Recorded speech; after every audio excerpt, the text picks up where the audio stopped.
rasgado, y hoy con libertad podemos venir y alabarte, hoy con libertad podemos agradecerte, hoy con libertad podemos alzar nuestra voz, podemos levantar nuestras manos, podemos conocerte y podemos entender, porque la venda de nuestros ojos fue quitada, porque todo engaño fue echado afuera, todo temor fue quitado, y hoy podemos decir con convicción que somos tus hijos. Hoy podemos decir con convicción que tú eres nuestro Padre, que tú eres nuestro amado, que tú eres nuestro Señor y nuestro Salvador. Perdónanos por nuestras faltas, perdona nuestro pecado, Señor, y permite, Padre, que podamos llegar delante de ti con libertad y podamos derramar nuestra alabanza, podamos derramar nuestra adoración al único, al Rey de Reyes, al que está sentado en el trono, al que su reino permanece por los siglos de los siglos. Gracias, Padre, porque nos permites estar acá. Gracias, Señor, por tus misericordias. Gracias, Padre, porque no nos falta nada, Señor, porque somos dichosos y bienaventurados en ti, porque hemos heredado las promesas, hemos heredado las primicias. Gracias, Padre, por ser tan bueno. Reconocemos que no somos nada sin ti. Reconocemos que tú eres el dador de la vida, que tú sanaste nuestras enfermedades, que tú has quitado toda dolencia, que tú ya venciste y que en ti somos más que vencedores, en ti somos victoriosos, y que un día tú vendrás, Señor, y un día podremos estar delante de tu presencia y podremos contemplarte y conocerte por completo, Señor. Gracias, Padre, por este momento. Te bendecimos, te exaltamos, te glorificamos, Señor. Oh, gracias, Padre, y te alabamos, te bendecimos, te damos lo mejor en esta hora. Aleluya. Gracias, Señor. Tú eres bueno, tú eres fiel, y no hay nada igual a ti, Señor. Oh, gracias, Padre. No hay nada igual. Tú eres bueno, tú eres fiel, Señor.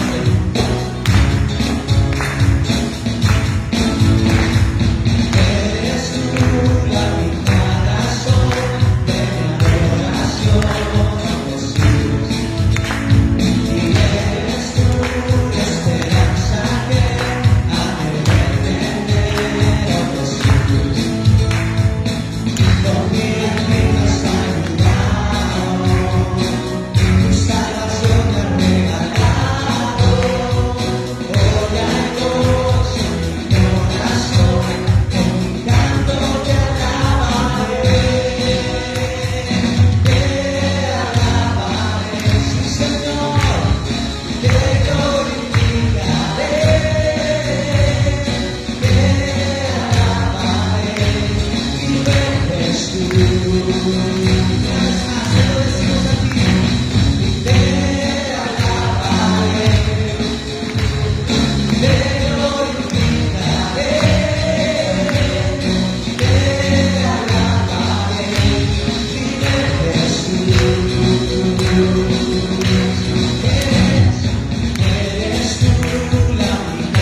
en la soledad, en la felicidad. Queremos alabarte siempre, porque tú mereces la gloria, el honor, la alabanza en todo tiempo, por siempre y para siempre. Así es que no importa cómo nos sintamos, no importa la situación que estemos, tú sabes, Señor, que queremos alabarte, porque lo mereces, porque lo mereces. Aleluya. Sí, Señor. Tú mereces gloria, tú mereces honra, tú mereces alabanza, tú mereces adoración. Sí, Señor. Aleluya. Tú eres tan bueno, tú eres tan fiel, Señor. Tú mereces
el camino que debemos de seguir.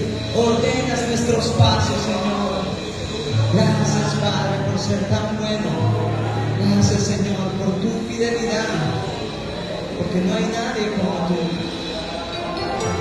No hay nadie igual. Lo reconocemos y nos dedicamos ti. No somos nada, Señor. No somos nada sin ti. ¿Dónde estaríamos sin tu amor? ¿Dónde estaríamos si no nos hubieras alcanzado?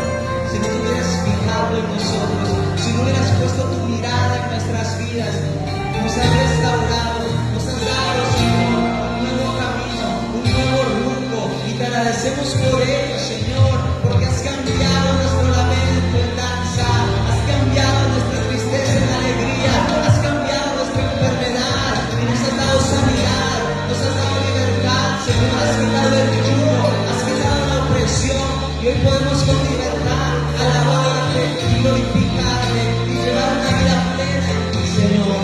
Gracias, Padre. Gracias, Señor.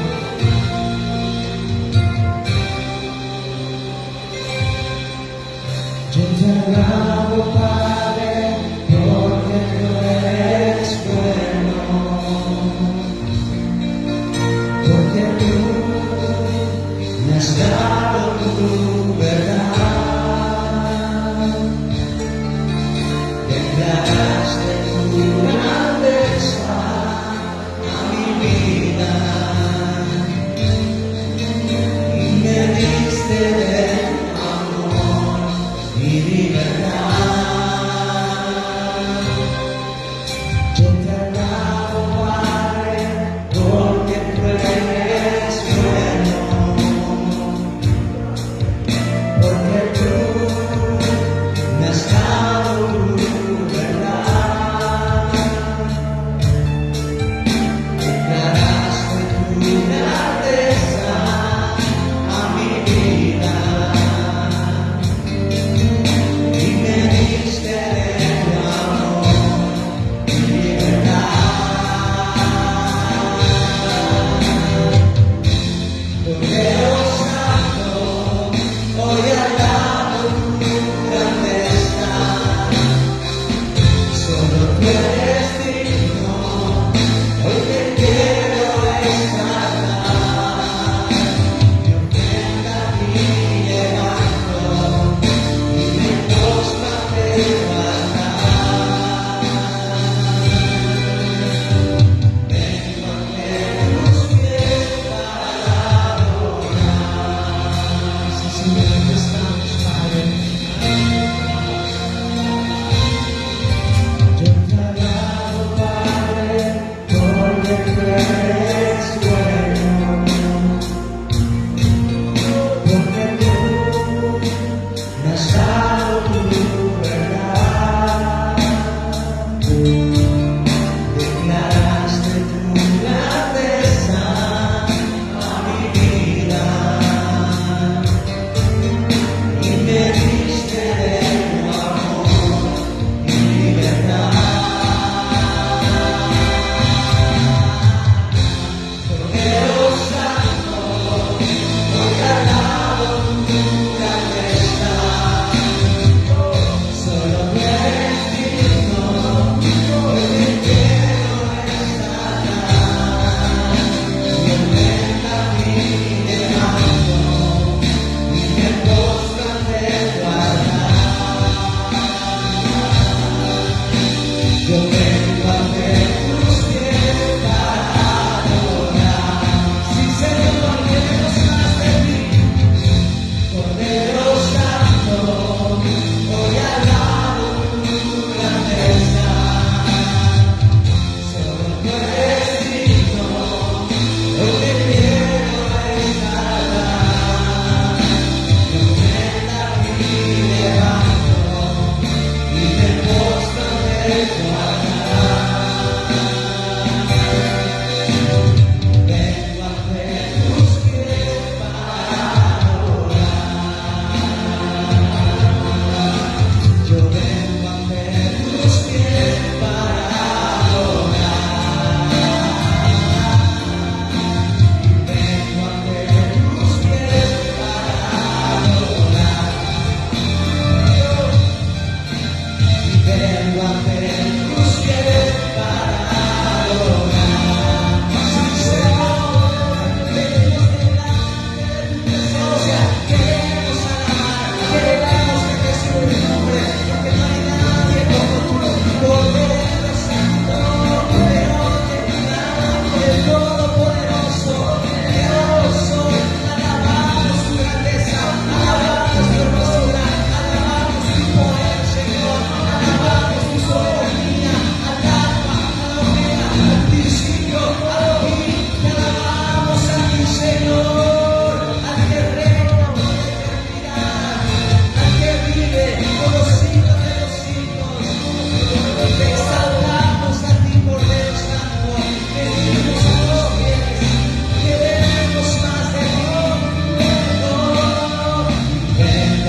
tus pies para adorar.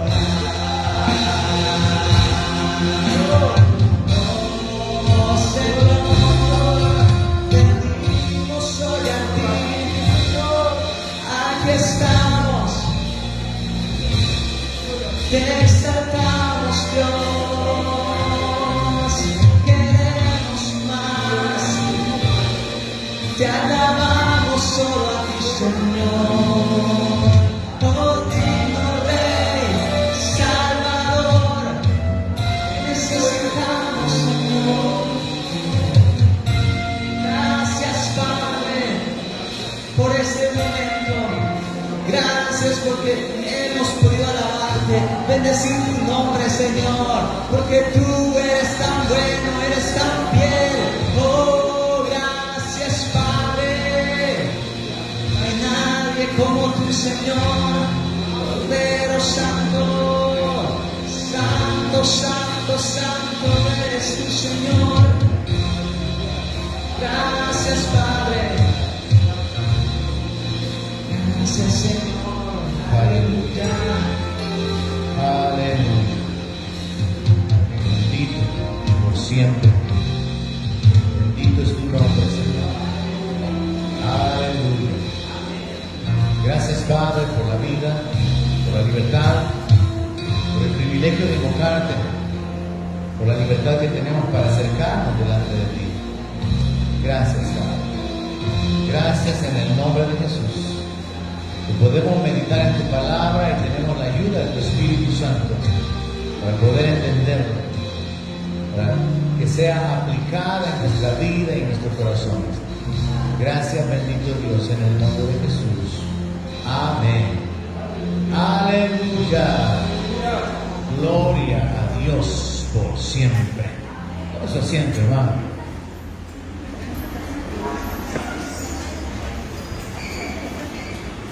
Aleluya.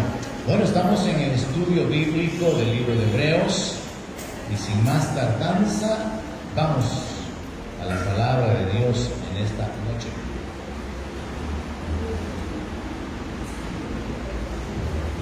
Aleluya, gloria a Dios. Ahora nos corresponde darle seguimiento al capítulo 8 del estudio que estamos realizando de la carta que el apóstol Pablo escribiera a los creyentes judíos, que se conoce como Hebreos, la carta a los Hebreos o el libro de Hebreos. Vamos a ir al capítulo 8 y vamos a extraer las ideas principales.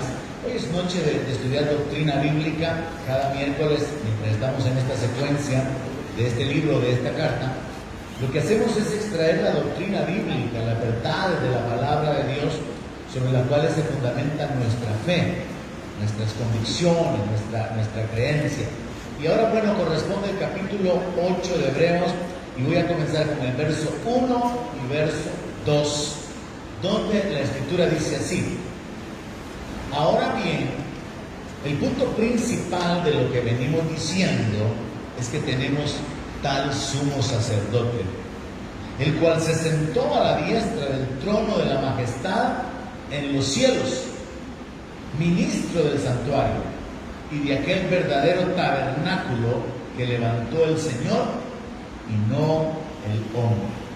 Hemos venido cubriendo en el capítulo 7 el sacerdocio de Cristo según ese orden especial llamado el orden de Melquisedec, que no se enfoca en un sacerdocio eterno, en un sacerdocio perfecto, en un sacerdocio que no va a ser traspasado a nadie más, y por eso se ocupa como figura este rey al cual Abraham le entregó los diezmos de todo después de haber ido a liberar a su sobrino Lot.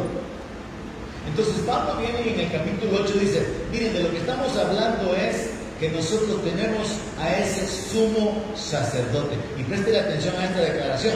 Dice que él se sentó a la diestra del trono de la majestad en los cielos. O sea, él está sentado a la diestra de Dios. Jesucristo está sentado a la diestra de Dios.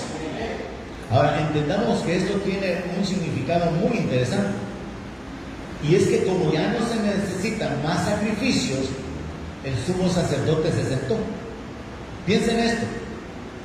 Los sacerdotes tenían que estar continuamente ofreciendo sacrificios.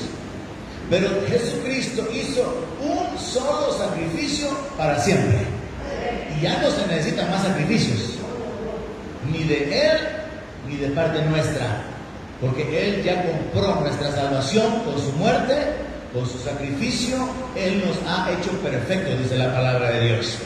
Entonces es interesante esto, miren. Jesús está sentado a la diestra de Dios.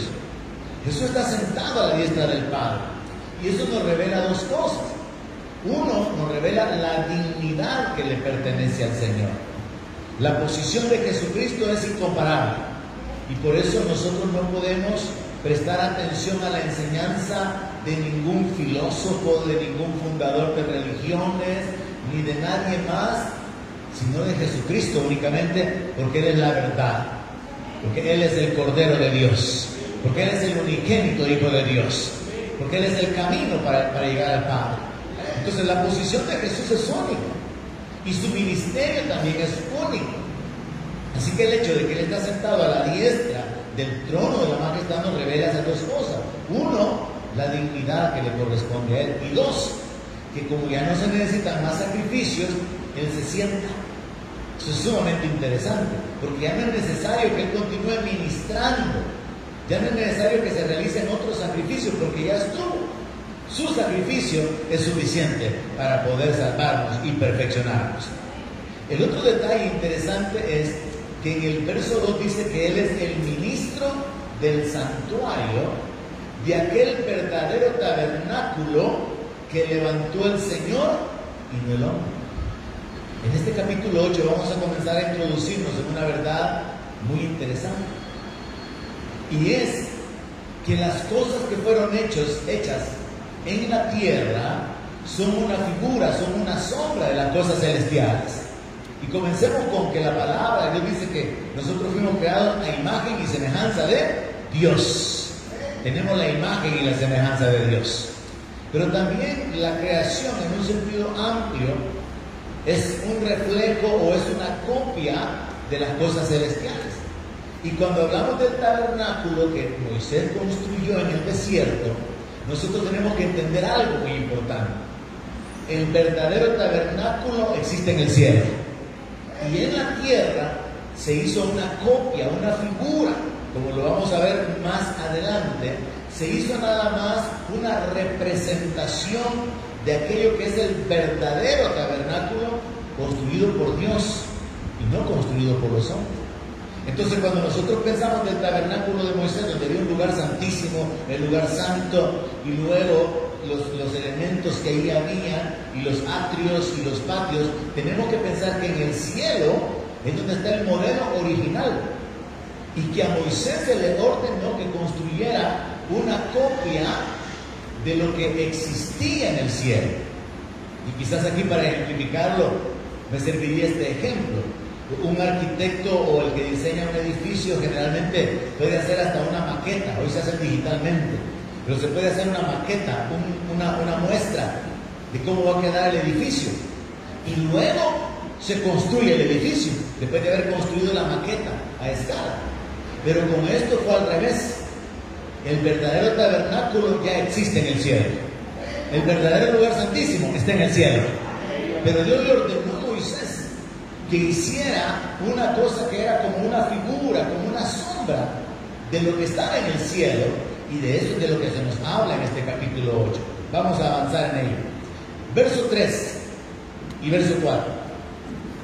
Dice, porque todo sumo sacerdote está constituido para presentar ofrendas y sacrificios. O sea, esa es la función de un sacerdote, presentar ofrendas y sacrificios. Y por eso yo lo exhorto a usted, yo le reto a usted a que cumpla con su ministerio sacerdotal. Porque nosotros somos sacerdotes del Dios Altísimo. ¿Cuántos lo saben? Ahora, cuando nosotros fallamos en congregarnos, fallamos en nuestro ministerio, yo no he logrado realmente que la congregación Centro Cristiano de Fe comprenda eso. Incluso distribuí hace más de 2 meses una hoja, una nota, un mensaje acerca de la fidelidad en congregarse, retándolos a permanecer, a esforzarse, a buscar primeramente el reino de Dios bajo este entendimiento. Nosotros hemos sido comprados y estamos endeudados, pero resulta que nosotros nos damos el lujo de determinar cuánto tiempo le dedicamos a Dios. Y nosotros no cumplimos muchas veces con nuestro ministerio porque no hemos comprendido la gravedad o la importancia de la función sacerdotal. Para nosotros, por ejemplo, es una gran bendición el grupo de alabanza que tiene que estar preparándose para poder ministrar a Dios y servir como líderes que van adelante, a los cuales tenemos que seguir en su ejemplo para poder cumplir con nuestra función de ministrar a Dios. Pero yo creo que en la mente de muchos creyentes se forman estos pensamientos. Son los servidores los que tienen que cumplir con su función, con el privilegio. Es el pastor el que no puede faltar a la iglesia porque total a él le pagan. Son la gente que está involucrada en el ministerio la que no debe de faltar y la que tiene que estar comprometida. Pero en realidad aquí hay un secreto escondido. Y es aquel que aquella mujer que quebró el bote de perfume había comprendido. Y era que al que mucho se le perdona, mucho ama. Nuestro amor a Dios depende de nuestro entendimiento de cuánto se nos ha perdonado. Nuestro amor por Dios es parte del entendimiento de cuánto Él nos ama a nosotros, de su gracia revelada en nuestra vida, del entendimiento de lo que Él ha hecho en nuestra vida. Y entonces nosotros solo reaccionamos o correspondemos a ese amor.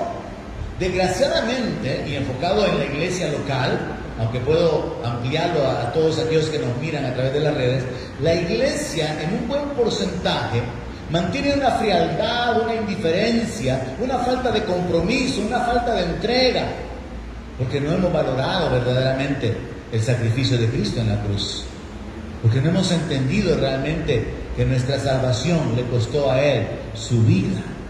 Su sufrimiento en la cruz no fue todo, sino que según la palabra de Dios, Él fue levantado al tercer día, sueltos los dolores de la muerte, lo cual significa que Él fue hundido en la muerte, abandonado por Dios como Él clamó en la cruz: Dios mío, ¿por qué me has abandonado?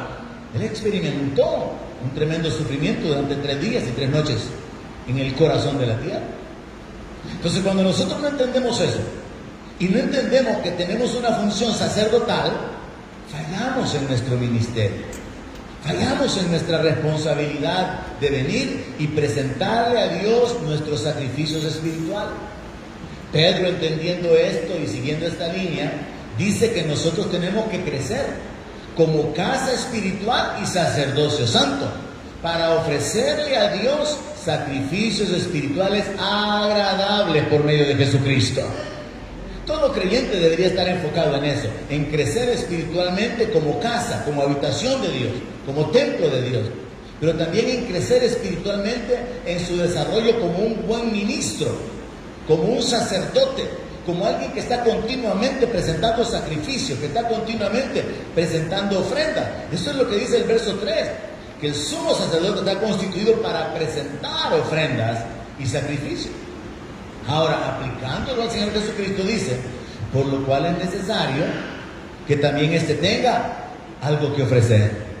Cuando venimos delante de la presencia de Dios tenemos que tener algo que ofrecer, hermanos. No se vale ese canto de Jesús de Romero: no tengo nada que darte, con mano vacía vengo a ti. No se vale, porque según la palabra de Dios, un sacerdote tiene que tener algo que ofrecerle a Dios. Y lo menos que nosotros podemos traer son ofrendas de acción de gracias. Ofrendas de acción de gracias por todos sus beneficios. Al considerar todas sus bondades, cómo Él nos ha coronado de favores, de misericordia, ha rescatado del hoyo nuestra vida, y cómo Él ha mostrado su cuidado y su protección y su ayuda. Entonces, lo menos que todo creyente podría traer son ofrendas de gratitud, ofrendas de acción de gracias. Ahora, entonces, aplicado a Jesucristo, decía, se está diciendo que Él fue constituido para poder ser ese ministro del santuario, de aquel verdadero tabernáculo, ese sumo sacerdote en la posición más elevada y que no le va a ser quitada. Pero dice que si Él estuviera en la tierra, verso 4, ni siquiera sería sacerdote, habiendo aún sacerdotes que presentan las ofrendas según la ley. Recuerde que cuando hablamos del punto histórico de cuando esta carta fue escrita, Todavía los judíos estaban presentando sus sacrificios. Recuerde usted que Jesús, o que los discípulos le mostraron al Señor Jesús el templo y le hablaron acerca de la gloria del templo, y Jesús les dijo que no iba a quedar piedra sobre piedra. Y según la historia, el general romano Tito en el año 70 destruyó el templo de los judíos. Eso significa que Pablo escribió esta carta antes del año 70, antes de que el templo fuera destruido. Eso significa también que estaba vigente el sacerdocio de los judíos y que ellos estaban continuamente presentando los sacrificios, los animales, derramando la sangre, según se había ordenado en la ley. Entonces Pablo está diciendo esto. Recuerde que Pablo está en el siglo I, entendemos ahora que antes del año 70, y él está diciendo que Jesucristo, si estuviera vivo en la tierra, no podría ser sacerdote. Primero, porque él no corresponde o no es descendiente de la tribu de Leví, que es de donde vienen todos los sacerdotes. Recuerde que ya enfocamos eso, que hubo un cambio de sacerdocio. Jesús viene de la tribu de Judá, entonces a él no le correspondía el sacerdocio, pero fue Dios quien con juramento dijo: tú eres sacerdote para siempre, y lo establece en esa posición.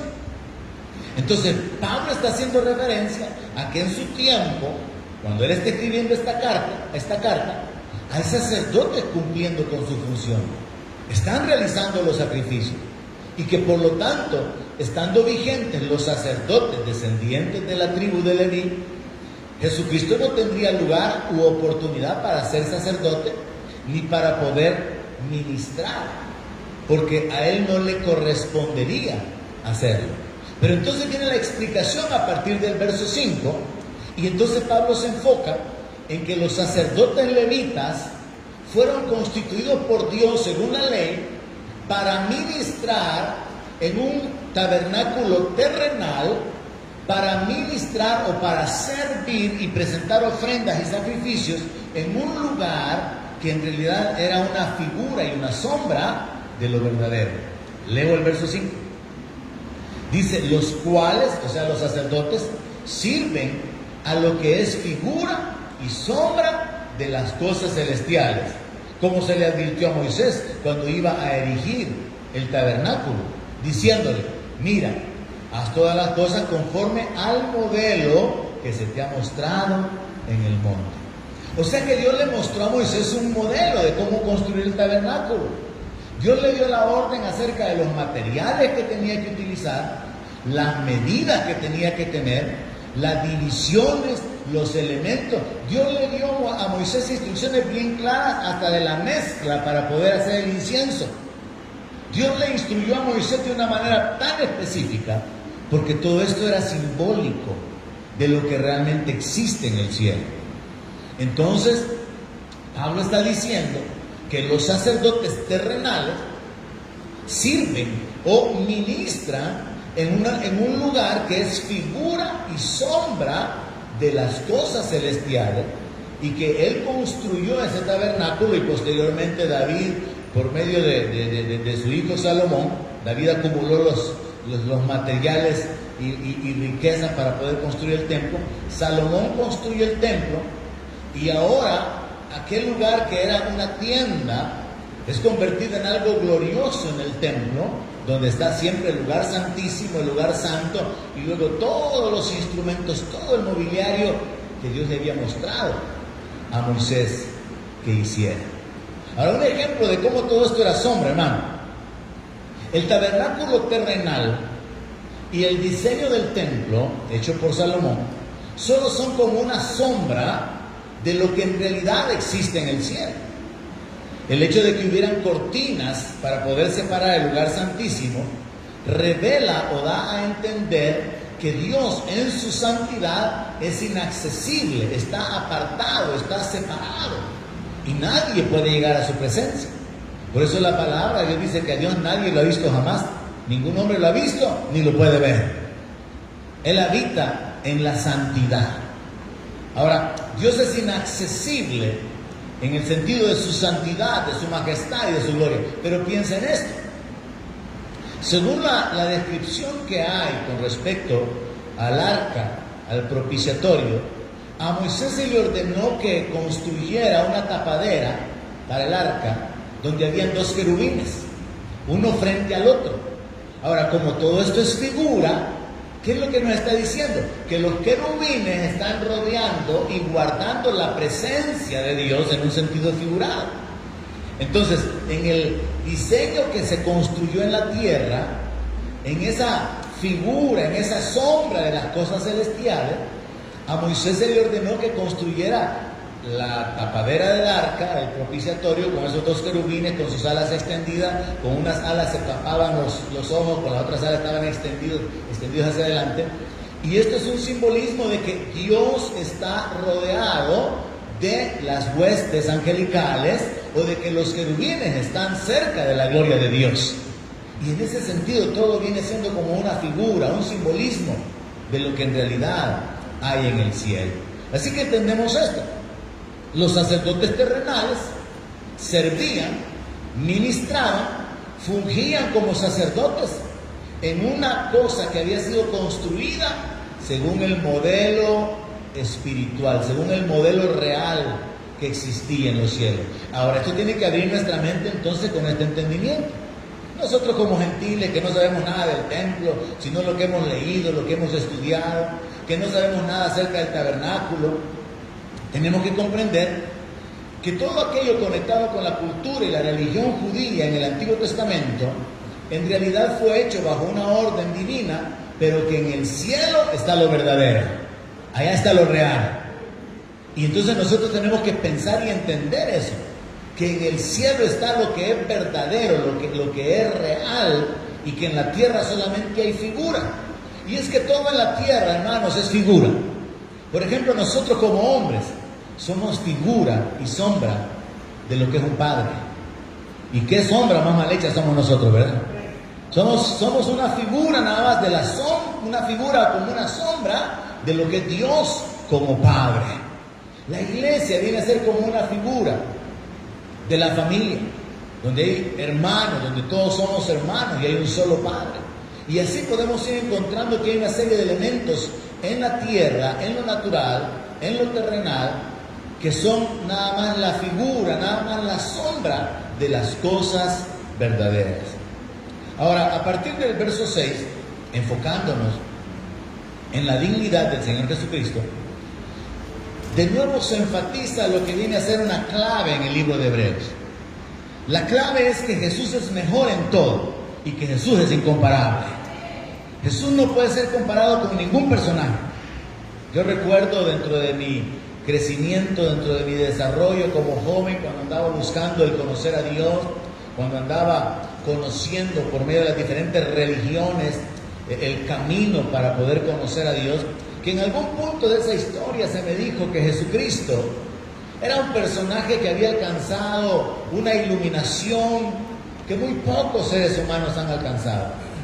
Una iluminación como la que alcanzó Buda. Y entonces se pone a Jesús al nivel de Buda. Otros en el Islam ponen a Jesús en el nivel de los profetas del Antiguo Testamento. Y aún ponen a Mahoma arriba de Jesucristo. Pero el libro de Hebreos contiene una clave. Jesús es mayor que todos. Él es el Hijo de Dios. Él es Dios manifestado en la carne. Y su ministerio es mejor. Entonces leemos en el verso 6. Pero ahora, tanto mejor ministerio es el suyo. El ministerio de Jesucristo es mejor que el de cualquier sacerdote o sumo sacerdote en el Antiguo Testamento. Y luego dice, cuanto es mediador de un mejor pacto. O sea que Él tiene un mejor ministerio, su pacto es mejor, y ese pacto está establecido sobre mejores promesas. Verso 7. Porque si aquel primero hubiera sido sin defecto, o sea que el pacto levítico, el pacto mosaico, el pacto de la ley, ese pacto tuvo defectos. Ese pacto fue ineficaz para cambiar la vida de las personas, para transformarlo. Y entonces Pablo escribe, porque si aquel primer pacto hubiera sido sin defecto, ciertamente no se hubiera procurado lugar para el segundo. Pero aquí nosotros podemos entender a través del escrito por el apóstol Pablo en la carta a los Gálatas, que Dios dentro de su plan ya tenía determinado que iba a dar la ley, y la ley iba a estar vigente durante siglos para su pueblo, pero luego la ley llegaría a su fin cuando viniera el Salvador. Y entonces Pablo explica que la ley fue como un ayo, como un maestro, como un instructor de niños, que lo que hizo fue mostrarle a los judíos que ellos no podían cumplirla y que necesitaban que alguien la cumpliera con ellos, que necesitaban un Salvador.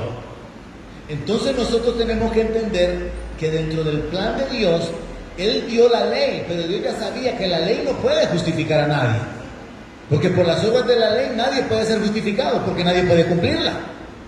Ahora, solamente Jesucristo la cumplió. Pero Dios ya había determinado que después de que a través de la ley el ser humano sintiera o descubriera su incapacidad de agradar a Dios, de cambiarse, de transformarse, Dios iba a usar la gracia. Y con la gracia viene el derramamiento del Espíritu Santo para la transformación de nuestra vida. Y entonces entendamos esto. Los que son padres fácilmente pueden entender y ubicarse con esto. Qué difícil es tratar con la terquedad de los hijos. Una terquedad que comienza desde pequeños, desde bebés. No sé cuántos padres o madres se recuerdan que su bebé hacía berrinche, quizás hasta aventaba la pacha, y hacía pataletas, y hacía cosas que mostraban su enojo, y luego fue creciendo, se fue desarrollando y fue mostrando su egoísmo, donde decía mío, mío, mío, y peleaba por las cosas y hasta por lo que no era de él o de ella, y se lo agarraba y no quería soltarlo. ¿Cuántos pueden coincidir conmigo que esa naturaleza de pecado comenzó a manifestarse bien pequeño en sus hijos? Amén. Y fue lo mismo con nosotros también. Ahora, usted podía ponerle reglas a sus hijos, y todo padre debe de poner reglas, pero las reglas no cambian a nadie. Los hijos se someten a las reglas mientras logran su independencia. Y en la mente de todo hijo, y más de los hijos evangélicos, dicen: cuando tenga 18 me voy a ir de la casa, y ya no voy a ir a la iglesia, y ya no me va a decir mi mamá lo que tengo que hacer. Cuando tenga cédula, decíamos antes nosotros, ¿verdad? Cuando tenga cédula, porque todo ser humano tiene un corazón inclinado a la rebeldía. La palabra de Dios lo dice, que la necedad está ligada al corazón del muchacho, y que solo la vara lo puede hacer alejar esa necedad de ella o del corazón del muchacho. Entonces entendamos esto. La ley no podía cambiar a nadie. La ley solo demostraba el pecado de la gente. La ley solo demostraba que eran culpables, condenados y, como dice Romanos 3:23, destituidos de la gloria de Dios. Pero la gracia de Dios provee la salvación por medio de la fe en Jesucristo. Dios cambia la ley y establece la gracia, donde por medio de la regeneración obrada por el Espíritu Santo, por medio del nuevo nacimiento, la vida de la persona es cambiada. Ahora, el punto aquí es lograr llegar a tener esa experiencia del nuevo nacimiento y llegar a posicionarnos como hijos de Dios y tener el testimonio de que Dios es nuestro Padre y que nosotros somos sus hijos. Y por el Espíritu Santo comenzar a vivir una vida diferente. Eso es el cambio que hay en realidad de la ley externa a un corazón cambiado que Dios había revelado en el Antiguo Testamento, que iba a quitar el corazón de piedra y que le iba a dar un corazón de carne a los descendientes de Abraham, a su pueblo. Viene un cambio. Entonces nosotros podemos saber que Jesucristo es hecho un mejor ministro, tiene un mejor pacto y está establecido sobre mejores promesas, y que el primer pacto fue incapaz de justificar, incapaz de cambiar a la gente, y por eso Dios causa ese cambio, no como algo que le tomó por sorpresa, sino como parte de su plan y de la revelación de su voluntad. Porque la palabra de Dios dice que cuando llegó el cumplimiento del tiempo, Jesucristo nació bajo la ley. O sea, ya estaba dentro del plan de Dios el nacimiento de Cristo, como el Salvador, como el Redentor, como aquel que habría de cumplir la ley y luego algo más, cambiar la ley. Y por eso es que nosotros ya no vivimos bajo la ley. Bueno, primeramente porque no somos judíos, Pero seguidamente, porque nosotros tenemos parte de un mejor pacto que el pacto que Dios hizo con los israelitas. Entonces consideremos esto en base a los versos 6 y 7, que en el libro de Hebreos la clave que se repite una y otra vez es que Jesús es mejor en todo. Él tiene un mejor ministerio, Él es el mediador de un mejor pacto y nosotros por lo tanto tenemos mejores promesas. Y sabemos que el pacto antiguo, el pacto basado en las leyes externas, era incapaz de perfeccionar o de cambiar a nadie. Así como nosotros podemos educar a nuestros hijos, irlos formando, irlos limitando, hasta que logramos que ellos tomen sus propias decisiones con sabiduría, nosotros no podemos realmente cambiar o transformar a ninguna persona a través de prohibiciones, sino que tiene que haber un cambio interior. Y en ese caso, solamente Dios puede hacer ese cambio en nuestro corazón y en nuestro espíritu por medio del nuevo nacimiento. Ahora, en el verso 8 y 9 se nos habla un poco más acerca de la razón por la cual fue necesario el cambio de pacto. Y dice así: porque reprendiéndolos dice, he aquí vienen días, dice el Señor, en que estableceré con la casa de Israel y la casa de Judá un nuevo pacto. O sea, Dios ya había anunciado que venía un nuevo pacto. Dios ya había anunciado que venía un cambio de sacerdocio. Dios ya había anunciado que el Mesías había de venir. Lo que pasa es que los israelitas estaban cegados en su religiosidad. Y eso es un punto muy importante también en el que nosotros tenemos que meditar. No sea que nosotros también tengamos religión evangélica en lugar de un estilo de vida en el poder del Espíritu Santo por medio de la fe en Cristo Jesús, que es muy diferente. Entonces los judíos cayeron en un sistema de religión bajo el antiguo pacto. Y esto es lo que los hizo a ellos fallar, como lo dice a continuación. Verso 9. El nuevo pacto no será como el pacto que hice con sus padres, el día que los tomé de la mano para sacarlos de la tierra de Egipto, porque ellos no permanecieron en mi pacto y yo me desentendí de ellos, dice el Señor. Dios hizo un pacto, Dios les entregó las tablas de la ley por medio de Moisés, mientras iban en su camino entre Egipto hacia Canaán.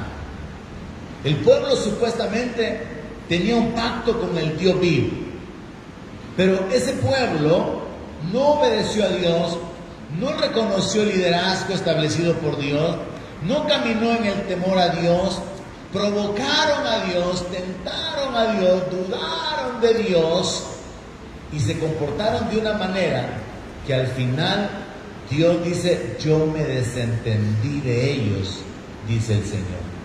Aquí entendamos lo siguiente: el pueblo de Israel no cumplió con la ley, no podía.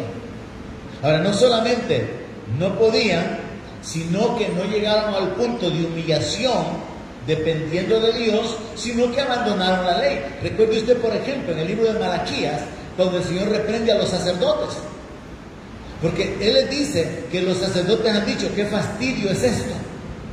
Estaban presentando los sacrificios animales, estaban recibiendo la oveja ciega, la oveja con la pata quebrada, estaban ofreciéndole a Dios las cosas por religión.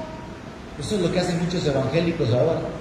Van a la iglesia por religión, dan un poco de finanzas por religión, solo por no dejar, solo para que no digan.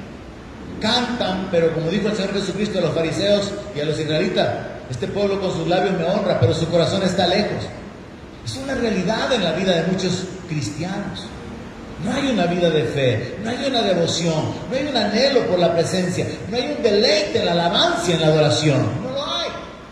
Porque lo que hay es religión, lo que hay es la costumbre de reunirse. Lo que existe nada más es un acto que se repite y se repite. Pero no hay devoción, no hay temor, no hay reverencia, no hay gratitud. Y entonces todo eso se convierte en una religión muerta. Y eso fue exactamente lo que pasó con los judíos. Y por eso el Señor dice, ellos no permanecieron en mi pacto y yo me desentendí de él. Así que nosotros podemos comprender que históricamente Dios hizo un pacto con Abraham y con toda su descendencia. Pero ese pacto luego el Señor lo confirmó a Isaac. Dios lo confirmó a Jacob. Y luego lo confirma también con David. Y cuando aparece Jesucristo, el Hijo de David, lo cambia y lo mejora por medio del sacrificio mismo de Cristo. Pero ya era parte del plan de Dios, de los dos grandes pactos que Dios ha hecho. El pacto bajo la ley y el pacto bajo la gracia. El vivir bajo mandamientos que fueron escritos en tablas de piedra, que no logró transformar a nadie, que no logró cambiar a nadie, porque solamente había una conducta superficial y en muchos casos hasta hipócrita. Y por eso Jesús viene y reprende a los fariseos, a los líderes, ¿verdad? Y los llama sepulcros blanqueados. Yo me acuerdo cuando yo iba el día de finados al cementerio con mi papá y había que ir a limpiar las tumbas y cómo quedaba de bonito el cementerio ese día. Bueno, creo que hasta el día de hoy. ¿Cómo queda de bonito el cementerio? Todo pintadito, las cruces bien arregladas, aparte de las flores que la gente le pone. Jesús estaba hablando de eso. Sepulcros blanqueados, pero por dentro están llenos de huesos de muerto. Mire, ahí en Santa Tecla, el cementerio de Santa Tecla es famoso por todas las construcciones o edificaciones que hay, porque había muchas familias adineradas y entonces hay unas tumbas. Bueno, hay algunas tumbas que un cuarto tienen quizás más grande que en el que usted duerme. Hay unas construcciones ahí con azulejo, hay unas construcciones, unos diseños ahí, hasta con unas estatuas de ángeles y un montón de cosas. Entonces Jesús estaba hablando de eso y llamó a los fariseos sepulcros blanqueados que por dentro estaban llenos de huesos de muerto. Hermanos, yo creo que es importante que nosotros entendamos que los israelitas cayeron en una religión vacía, cayeron en una hipocresía. Y usted que está aquí ahora esta noche meditando juntamente conmigo en la palabra, tiene la oportunidad de reaccionar y de recapacitar en el sentido de no conformarse con una religión, es decir, con una conducta repetitiva donde se hacen las cosas correctas, pero no está el corazón, no se involucra nuestra sinceridad, no se involucra nuestra fe, nuestra gratitud, sino que se hacen las cosas porque hay que hacerlas. Y recuerde que los fariseos, Jesús los reprende porque se paraban en las esquinas para hacer oraciones y extendían los flecos de sus mantos para que vieran que ahí estaba el maestro, ahí estaba el líder de la sinagoga orando. Los reprende porque les dice que visitaban las casas de la viuda, no porque les interesaba apoyar a la viuda, sino para ir a devorar, para ir a ver qué les pedían o qué conseguían en las casas de la viuda. Entonces una hipocresía, un fingimiento, una actitud terrible que el Señor tiene que confrontar. Y en ese sentido, hermanos, es importante que nosotros pensemos en la devoción que hay en nosotros mientras adoramos a Dios, mientras le cantamos, mientras le alabamos, mientras estamos aquí, mientras estamos meditando en la palabra. Que exista un corazón que de veras ama la palabra, se deleita en la palabra y que estamos esperando la revelación, la administración de Dios por su Espíritu y que nos estamos deleitando en su presencia mientras le adoramos. Y no simplemente un acto superficial de aplaudir sin gana, con la mente o la mirada perdida, nuestra mente divagando en otras cosas, no, sino enfocados como mirando al invisible, como dice la palabra. Así que, de una manera resumida, el antiguo pacto, o el pacto antiguo, los judíos lo rompieron, no lo cumplieron. Y entonces Dios dice que se desentendió de él. Y la razón es que la ley escrita en esas tablas de piedra no podía convertir, no podía cambiar a nadie. Solamente había una transformación o un acomodo de la conducta de una manera superficial. Pero ya en el nuevo pacto, hermanos, por el nuevo nacimiento, con un nuevo corazón y con un nuevo espíritu, nosotros somos el real sacerdocio. Somos la nación santa, el pueblo adquirido por Dios, con una mente que está siendo transformada, renovada, con un entendimiento totalmente diferente. Que ya no vivimos como dice la gente en el mundo. Es que el pastor te lo prohíbe, ¿verdad?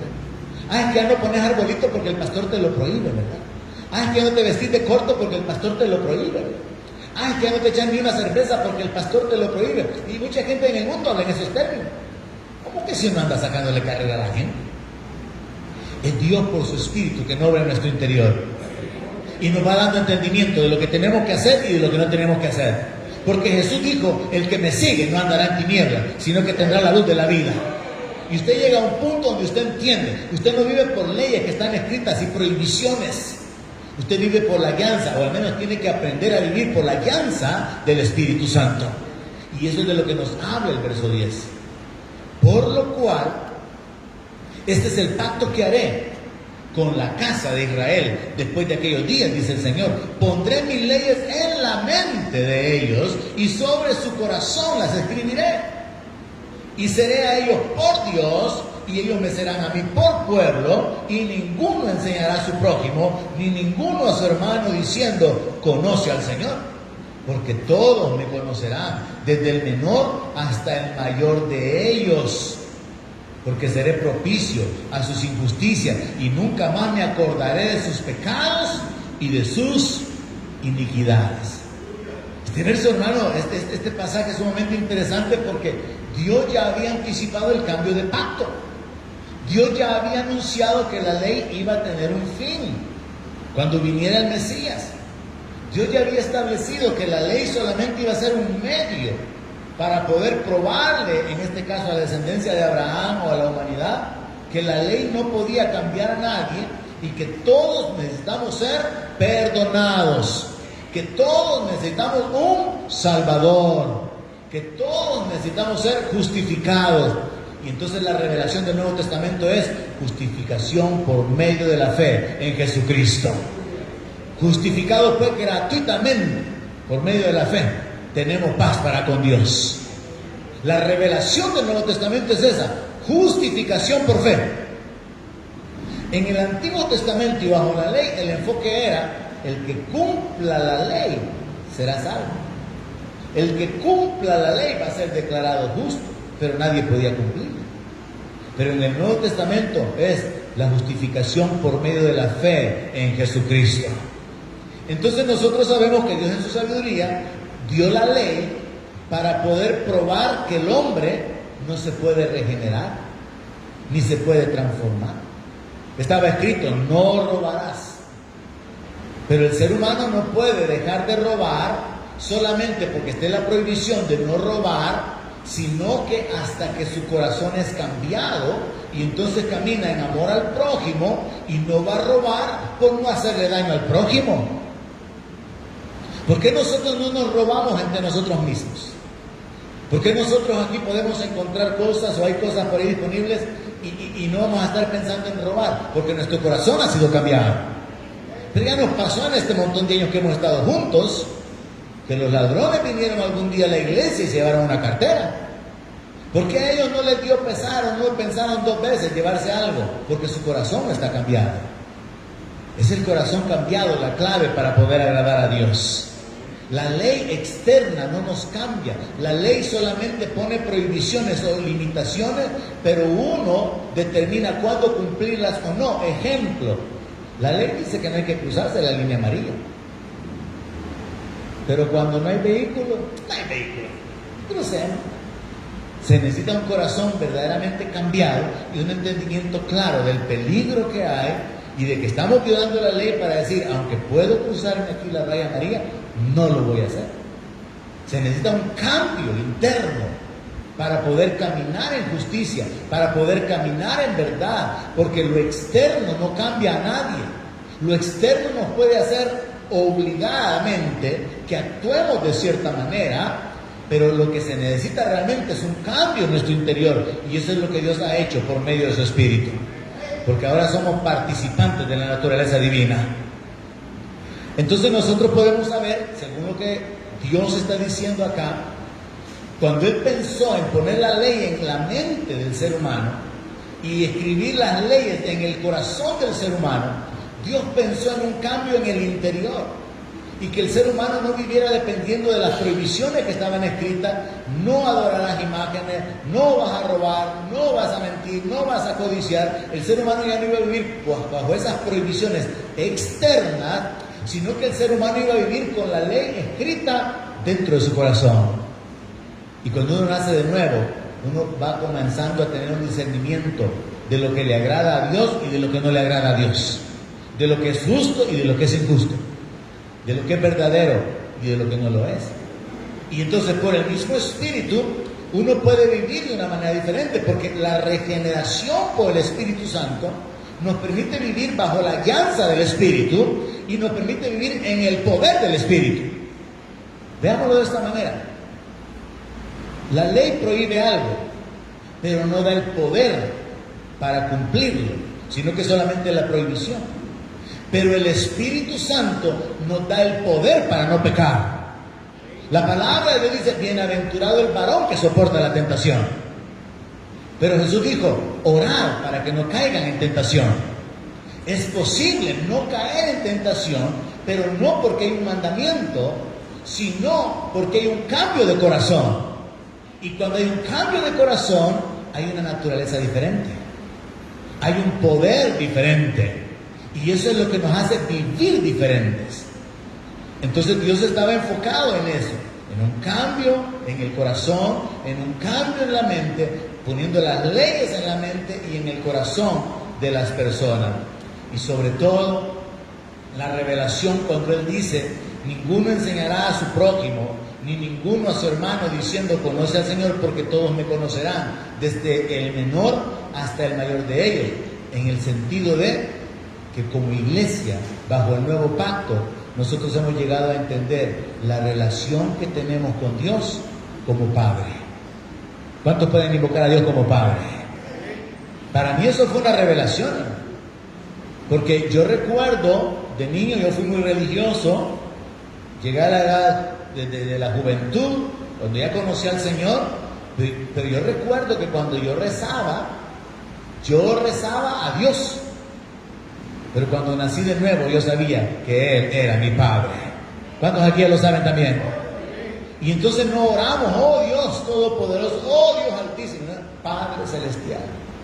Y nos acercamos confiadamente, como lo vamos a ver más adelante en el libro de Hebreos, nos acercamos confiadamente al trono de la gracia, porque Él es nuestro Padre, porque tenemos una relación con Dios como Padre, y no necesitamos que alguien nos enseñe y nos hable del Señor, porque ya le conocemos como Padre, y entendemos que Él ya no se acuerda de nuestros pecados, Él ha borrado nuestras iniquidades.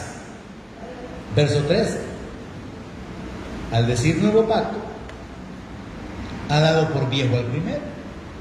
Esto es algo que los judíos no entienden hasta el día de hoy. Los judíos siguen esperando al Mesías. Los judíos, al menos los ortodoxos, porque hay un montón de judíos que son mundanos. Los judíos siguen viviendo bajo la ley, esperando al Mesías, viviendo bajo el antiguo pacto. Los judíos todavía están esperando que se reconstruya el templo por tercera vez, y cuando se haga van a volver a los sacrificios del Antiguo Testamento, porque ellos no conocieron al Mesías, no han entendido que el pacto viejo ya caducó, no han entendido, excepto los judíos mesiánicos, los que se han convertido a Cristo, no han entendido que ya hay un nuevo pacto. Y Pablo termina este capítulo 8 de esa forma, diciendo: al decir nuevo pacto, que es del cual nosotros tenemos parte, ha dado por viejo el primero. Y lo que se da por viejo y se envejece está próximo a desaparecer. Entonces, si yo mencioné que históricamente este emperador romano, o este general romano llamado Tito, en el año 70 destruyó el templo, eso fue como el clímax o el punto final de parte de Dios para que cesaran los sacrificios de animales y el derramamiento de sangre, porque ya Cristo, el Cordero de Dios, ya había sido sacrificado. Y entonces Pablo escribe en ese contexto del siglo I, donde está surgiendo la iglesia y agarrando impulso en el poder del Espíritu Santo, y está llegando a su final el antiguo pacto hecho con Dios, por Dios, con Abraham y su descendencia, el cual está próximo a desaparecer. Con ese entendimiento podemos llegar entonces al verso 13. El nuevo pacto le corresponde a la iglesia, pero el evangelio fue predicado primeramente a los judíos, porque la salvación viene de los judíos, y un judío es nuestro Salvador. Así dice la palabra. Y el evangelio fue predicado primeramente a ellos, Pero el pacto que Dios hizo con Abraham y con su descendencia era que en su simiente iban a ser benditas todas las naciones de la tierra. Y con el primer pacto eso no se logró, pero sí con el segundo pacto por medio de Jesucristo. Y entonces tenemos que ir uniendo pensamientos doctrinales como el de que Cristo nos redimió de la maldición de la ley, para que la bendición de Abraham nos alcanzase. Y entender, nosotros somos bienaventurados, hermano, porque tenemos parte de la revelación, tenemos parte en este conocimiento de que somos participantes de un nuevo pacto con mejores promesas, y el mediador es nuestro Señor Jesucristo. Pablo entonces está anticipando, mientras avanzamos hacia el capítulo 9, que los creyentes hebreos necesitan un cambio en su mentalidad. El verso 13 se trata de eso. Pablo le está diciendo a los creyentes que son judíos: miren, el antiguo pacto está próximo a desaparecer, porque el nuevo pacto es el que ha entrado en vigencia. El antiguo ya no va a continuar más. Eso es lo que Pablo está escribiendo en la carta a los creyentes que eran judíos, pero que ahora habían creído en el Evangelio de Jesucristo. Ahora nosotros como gentiles hemos sido alcanzados con el Evangelio, y como decía hermano Miguel esta noche, tenemos que vivir agradecidos que Él nos ha adoptado como sus hijos y nos ha hecho participantes de este pacto. Un pacto que tiene promesas que todas son sí y amén en Cristo Jesús. Amén. Concluimos entonces con el capítulo 8. Vamos a continuar posteriormente en el capítulo 9 mientras avanzamos en nuestro estudio del libro de los Hebreos. Pero por hoy oramos y nos despedimos. Padre, gracias en el nombre de Jesús. Gracias por tu misericordia. Gracias por tu bondad, tu paciencia, tu fidelidad.